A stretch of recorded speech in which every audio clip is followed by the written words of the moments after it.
calon pengusaha, apa kabarnya hari ini? Alhamdulillah, luar biasa, ajaib. Nah, teman-teman, pekan ini kita akan belajar SKI, Sejarah Kebudayaan Islam. Teman-teman, silahkan buka bukunya di halaman 24 ya teman-teman.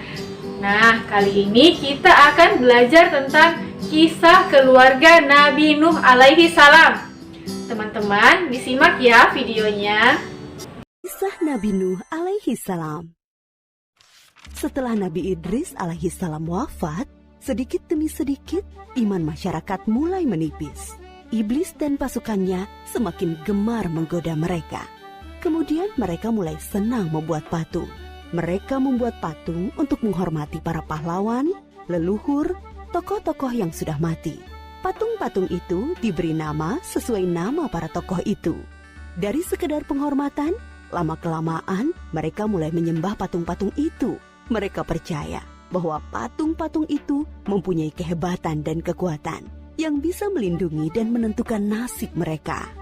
Di antara patung-patung yang disembah itu, ada 5 yang paling mereka agungkan, yaitu Wa'at, Suwa, Yahud, Yauk, dan Nasr. Inilah asal mulanya manusia menyembah patung dan berhala. Tentu saja, ini semua hasil pekerjaan iblis dan pasukannya yang berusaha sekuat tenaga menyesatkan manusia agar tidak menyembah Allah dan masuk neraka bersama mereka. Allah tidak membiarkan manusia tersesat semuanya tanpa petunjuk. Maka Allah memilih Nuh alaihi salam untuk mengingatkan kaumnya agar mereka meninggalkan penyembahan dan berhala dan kembali menyembah Allah Subhanahu wa ta'ala. Siapakah Nuh alaihi salam? Nuh adalah cucu dari Nabi Idris. Fisiknya kuat, terbukti dari umurnya yang sangat panjang, sekitar 1000 tahun. Hatinya mulia dan sabar luar biasa. Pikirannya juga sangat cerdas, rendah hati, soleh, dan taat kepada Allah. Nabi Nuh adalah Rasul Allah Subhanahu wa ta'ala yang pertama. Sebelumnya, Allah hanya mengangkat nabi-nabi saja. Mulailah Nabi Nuh berdakwah kepada kaumnya. Nabi Nuh mengajak mereka untuk memohon ampun atas dosa-dosa mereka dan kembali menyembah Allah agar tidak terkena azab dari Allah. Sangat tekun Nabi Nuh mengajak kaumnya dengan berbagai cara, dengan terang-terangan di hadapan banyak orang, dengan diam-diam mendatangi seorang demi seorang, berulang-ulang, siang dan malam, selama kurang lebih 950 tahun lamanya. Tetapi sedikit sekali yang mengikuti seruan Nabi Nuh. Kebanyakan dari pengikutnya ini adalah orang miskin dan pekerja kasar. Jumlahnya sekitar 80 orang. Yakni sebagian besar kaumnya tidak mau mengikuti ajaran Nabi Nuh. Mereka bersikap angkuh dan sombong dengan menutup rapat-rapat telinga mereka jika Nabi Nuh mulai berbicara untuk mendakwahi mereka.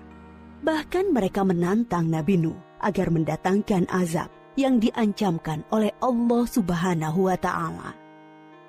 Nuh, sudahlah, berhenti bicara. Percuma, kami tidak akan percaya. Sekarang begini saja, datangkan azab itu pada kami jika kau memang benar.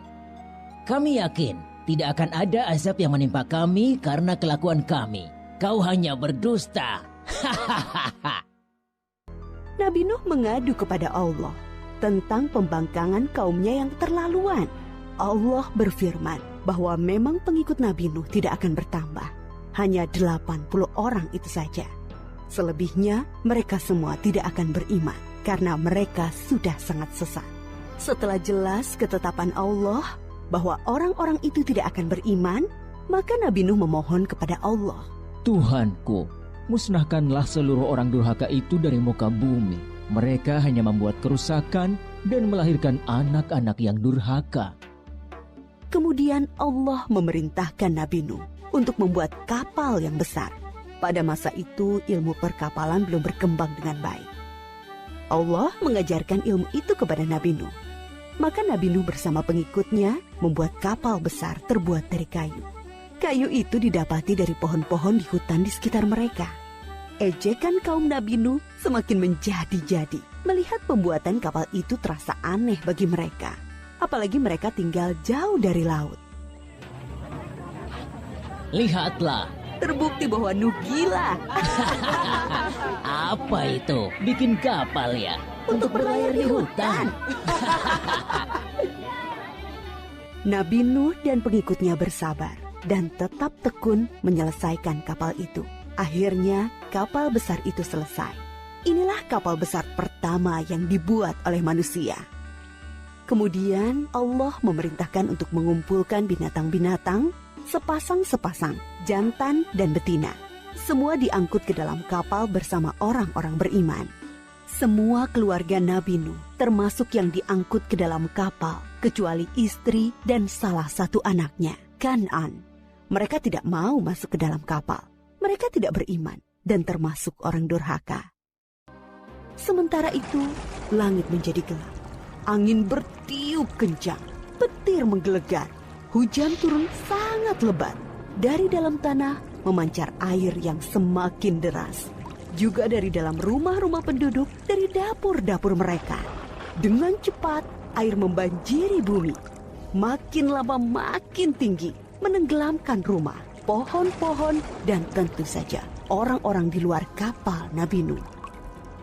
Ketika Nabi Nuh melihat sekelilingnya dari atas, tampak putranya, Kan'an, sedang menyelamatkan diri dari banjir. Karena kasih sayangnya kepada anaknya, Nabi Nuh berseru, Anakku sayang, masuklah ke dalam kapal ini. Tidak ada yang bisa selamat dari azab ini kecuali yang berada di dalam kapal.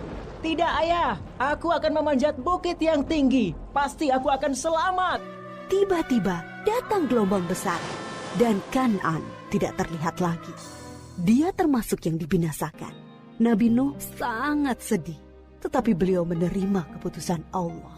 Di dalam kapal, Nabi Nuh bertasbih, memohon ampun dan berdoa tidak henti-hentinya bersama orang-orang beriman. Setelah beberapa hari, Allah memerintahkan bumi untuk menelan banjir itu. Hujan berhenti, air pun surut masuk ke dalam tanah. Kapal pun berlabuh di daratan lagi. Orang-orang beriman keluar dari kapal dengan tetap bertasbih. Syukur yang tiada terkira. Mereka memulai hidup baru tanpa gangguan orang-orang kafir yang sudah tenggelam, dibinasakan Allah karena kesesatan mereka. Kisah Nabi Nuh memberikan kita pelajaran bahwa durhaka kepada Allah dan tidak patuh kepada Rasul utusannya membuat manusia ditimpa azab di dunia ini maupun di akhirat. Nah, teman-teman, setelah menonton video tadi, Bunda minta tolong teman-teman untuk menceritakan kembali tentang kisah Nabi Nuh sesuai dengan yang teman-teman ketahui. Teman-teman bisa membuat video saat menceritakan kembali kisahnya ya. Lalu dikirim via Japri ke Bunda. Untuk teman-teman di kelas Abu Bakar, tugasnya bisa dikirim ke Bunda Nurmin ya teman-teman. Dan teman-teman di kelas Umar bin Khattab, tugasnya bisa dikirim ke Bunda Via. Terima kasih teman-teman. Nah teman-teman, demikian tadi video pembelajaran kita hari ini tentang Nabi Nuh alaihi salam. Terima kasih atas perhatiannya teman-teman. Sampai berjumpa lagi di video pembelajaran selanjutnya. Teman-teman tetap jaga kesehatan dan tetap rajin belajar di rumah ya. Wassalamualaikum warahmatullahi wabarakatuh.